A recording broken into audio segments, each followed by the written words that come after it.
Welcome to the update. I'm Matt DeGroot. The fallout from Donald Trump Jr.'s visa delays is continued today, with the Foreign Minister refusing to weigh in on a tweet by one of her colleagues, which has previously targeted Trump Jr. The Home Affairs Minister, Claire O'Neill, has since deleted two social media posts in which she referred to him as a, quote, big baby and a sore loser.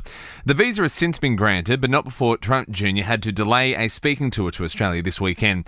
Penny Wong stopping short of condemning the tweets. I'm not going to get into commentary. I understand the tweet's been deleted. While Anthony Albanese says Donald Trump Jr.'s visa was dealt with in the normal way. And like anyone else, he was entitled to come here.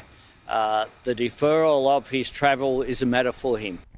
Specialist firefighters are piecing together the moments leading up to a blaze at the Immigration Detention centre in Sydney. A mattress on the second story caught alight, forcing a large-scale evacuation of the centre. 3 people have been taken to hospital after people were forced to jump out of second-story windows. Fire and Rescue Zone Commander Peter Jacobs. 3 detainees jumped out of the second-level building. It was very, very heavy smoke, so that they were looking out for themselves, and the other detainees had put mattresses on the ground to assist them with that. AFL coaches are weighing into the nude photo scandal, which has embroiled past and present footballers. Explicit images of 45 players have been shared without consent, prompting an investigation by the East Safety Commission. Essendon coach Brad Scott says the league has provided his club with limited detail so far. I think the whole thing's unsavoury, and it's just a good reminder for everyone just to be careful out there, because once you publish something, it's there for a long time. While Hawthorn coach Sam Mitchell says it's an unfortunate situation. Our head of footy, Rob McCartney, spoke to the players, gave them an update about what information was out there, and they had a good discussion about what it means and what the current outlook is. And, I was pleased that none of our current players were involved in it, but it's certainly a challenging period. Border Force has spent the day working to resolve an IT outage affecting international check-in ports across the country. Travellers have been facing lengthy delays, some waiting in line for hours for their passports to be processed. The ACCC has been asked to ensure childcare operators don't take advantage of the federal government's increased childcare subsidies by hiking up their prices.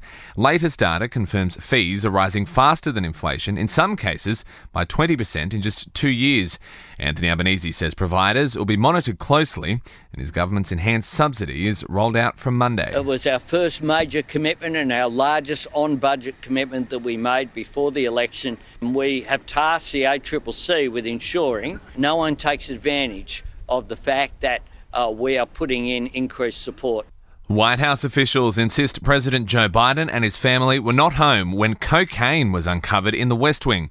Press Secretary Karine Jean-Pierre says the substance was found in a heavily travelled area, with the matter now in the hands of the Secret Service. This is something that's under the purview of the Secret Service. They're the ones who handle this investigation, so it lives in their purview, in their world. And a Perth constable has been farewelled at a funeral service with full police honours at Optus Stadium. Anthony Woods was hit by a car and dragged underneath while trying to make an arrest last month and did not survive his injuries. Sport and entertainment are next. England's cricketers have made 3 changes for the third Ashes test against Australia starting tonight. Moeen Ali, Chris Wokes and Mark Wood will all join the 11. Former English spinner John Embry telling yesterday's Heroes podcast it'll be a rowdy crowd. Hostile. The day of the match, I think there's going to be a lot of booing, there's going to be a lot of resentment. And I think that will continue throughout the match as different people come each day of the test match, or have got tickets for the test match. Wallabies co-captain James Slipper is in doubt for Sunday morning's Rugby Championship opener with South Africa due to a knee injury. Raiders coach Ricky Stewart is slamming the Rugby League Players Association media boycott. He says the majority of NRL players are being used by the union and don't understand why they can't talk to the media. Entertainment, and Facebook's rival to Twitter, Threads, has launched a day earlier than expected. Already more than 10 million people have switched to the app. And Jamie Oliver has made a tidy profit after selling his 8-bedroom London mansion. It's gone under the hammer, netting the celebrity chef $11 million more than he paid for it back in 2015. And that's the latest from the Nova Podcast News team. We'll see you tomorrow morning for another episode of The Update.